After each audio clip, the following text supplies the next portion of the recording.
Attorney General Garth Wilkins said the Royal St. Christopher and Nevis Police Force will be instructed to comply with the current cannabis laws and the constitutional rights of persons regarding personal use of marijuana.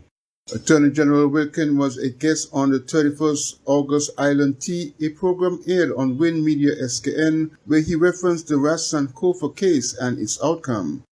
Ras Sankofa Maccabee challenged the Commissioner of Police and the Attorney General in a constitutional case after being arrested in October 2012 and later found guilty for possession and cultivation.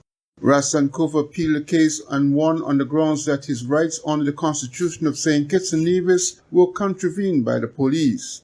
Yet the matter of marijuana use for personal and religious purposes have remained unclear given certain police actions.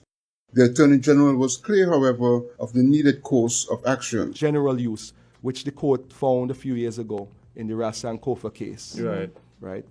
Recognize the religion of Rastafarianism, recognize the person's individual private right to smoke weed in the privacy of their own home and to grow, to cultivate in the privacy. We are going to ensure that the police, this is the last one, we're going to instruct the Royal St. Christopher and Nevis Police Force this week that they are to respect the current cannabis-related laws and the constitutional rights declared in that case.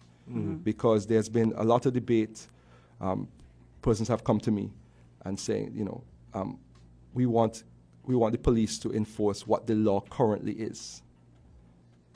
And that's all I'm going to say. Because just to give you a summary of the Ras Sankofa case, there was a challenge to the possession and cultivation of marijuana.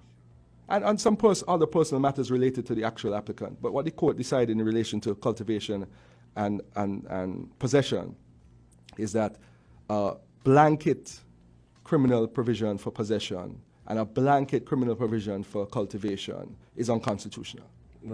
So the laws, the court gave the legislature an opportunity to rectify that, to bring the criminal provisions in compliance with the Constitution.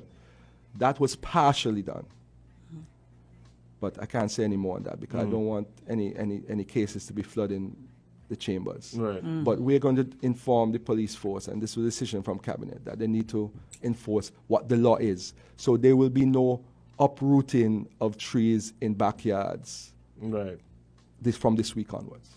The Attorney General also referenced the intention to expunge the criminal records of persons convicted in the past of minor marijuana-related offenses, indicating that the process will be done properly. Glenn Bart reporting for SKN Newsline.